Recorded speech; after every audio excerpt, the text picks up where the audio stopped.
Hai semua, Assalamualaikum warahmatullahi wabarakatuh. Perkenalkan saya Femi dan di sini ada dua partner saya yaitu ada Cindy dan Ragil. Di sini kami akan membahas mengenai supply chain management atau sistem logistik pada cabai. Harga bahan pangan yang stabil merupakan harapan dari masyarakat banyak.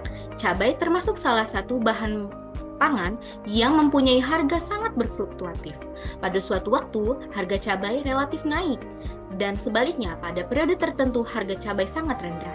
Terjadinya lonjakan ini disebabkan karena ketidakseimbangan antara pasokan dan permintaan di mana terlihat pada tabel menjelaskan bahwa bulan November ke Desember akan mengalami peningkatan seiring dengan perayaan Natal dan akan meningkat kembali pada bulan Maret dan April, terjadi pada bulan Ramadan dan Idul Fitri ini pada tahun 2023 dan tidak dimungkirin kembali pada terjadi 2024.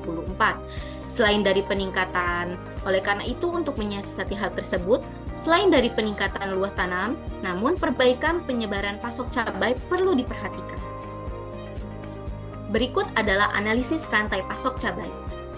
Terdiri dari sarana produksi, kemudian ada budidaya, ada panen, dilanjutkan distribusi, dan kepada konsumen yang terakhir.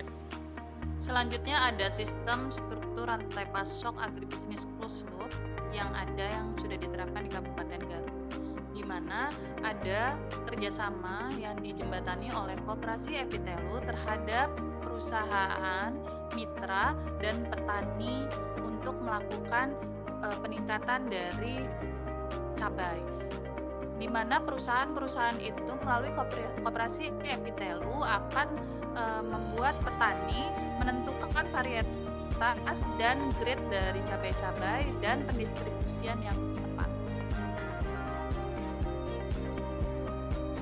Berikut adalah perbandingan antara rantai pasok biasa yang terjadi pada cabai dan sistem closed loop yang ada di Kabupaten Garut yang sudah terbukti lebih baik daripada biasa.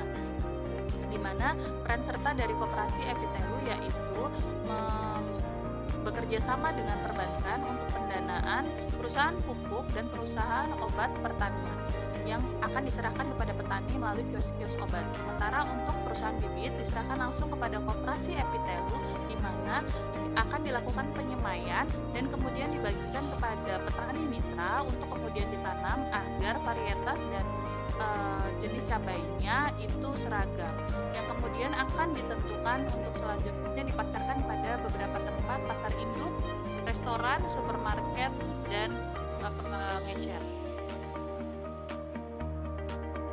Pada rantai pasok yang biasa, petani akan mendanai operasional maupun distribusi, maka pendanaan akan menjadi besar dan sementara peran serta dari Koperasi Epitelu yang bekerja sama dengan perusahaan bibit, perusahaan pupuk maupun obat-obatan pertanian akan menentukan untuk grade dari varietas yang sudah ditentukan, yaitu ada grade A, grade B, dan grade C, di mana untuk pemasarannya dan pendistribusiannya sudah jelas dan sudah bekerja sama dengan beberapa tempat untuk dipasarkan.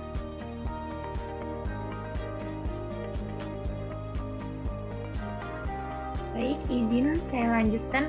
Untuk analisis rantai pasok cabai di pedagang besar meliputi aktivitas pendukungnya, yaitu terdapat infrastruktur pedagang besar, lalu terdapat manajemen sumber daya manusia, dan selanjutnya pengembangan teknologi dan pengadaan sarana dan prasarana penunjang operasinya.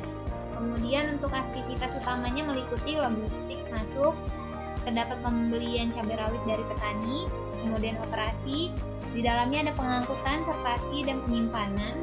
Tahap berikutnya itu logistis akan keluar dengan pendistribusian cabai rawit, kemudian melakukan penjualan dan pemasaran dengan cara mengirimkan cabai rawit ke luar daerah dan melakukan pelayanan menggunakan komunikasi yang baik. Selanjutnya akan mendapatkan margin yang didapatkan, dan untuk perbedaan aktivitasnya meliputi pengangkutan dari petani ke rumah pedagang besar, dilanjutkan proses sortasi dan grading. Yang kedua yaitu pengiriman penggunaan mobil pick up dengan biaya transportasi ditanggung oleh pedagang besar dengan biaya yang dikeluarkan untuk satu kali kirim. Selanjutnya, untuk analisis rantai pasok cabai di pedagang pengempul, untuk aktivitas pendukung dan aktivitas utamanya sama saja seperti tadi. Untuk tujuan untuk mendapatkan margin, dan pembedanya yaitu perbedaan aktivitasnya. Yang pertama di proses sortasi, dan yang kedua ada proses pengolahan cabai menjadi cabai kering. Yang ketiga yaitu distribusi lebih banyak akibat banyaknya channel pedagang, pengencer, dan konsumen.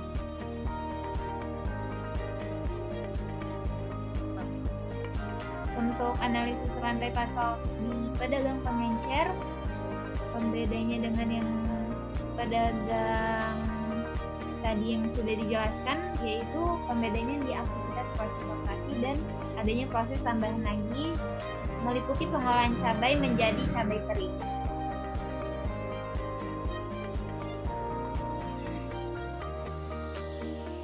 Fluktuatif harga cabai. Fluktuasi harga cabai yang terjadi pada umumnya disebabkan karena adanya ketidakseimbangan jumlah pasokan dan jumlah permintaan. Saat bulan Ramadan dan Hari Raya Idul Fitri, cabai merah tetap akan dipilih oleh masyarakat karena dapat digunakan sebagai masakan Nusantara. Pemerintah sebaiknya memperkuat pengembangan kawasan penanaman cabai merah besar di sepanjang musim agar produksi cabai merah besar tetap stabil serta melakukan pengendalian harga cabai merah besar. Kelebihan dari sistem closed loop dengan sistem rantai pasok biasa adalah memastikan petani mitra yaitu mendapatkan hasil panen yang baik, pendistribusian yang jelas, dan kestabilan harga. Itulah yang dapat kami sampaikan, semoga bermanfaat dan sampai jumpa di lain waktu. Terima kasih dan Assalamualaikum warahmatullahi wabarakatuh.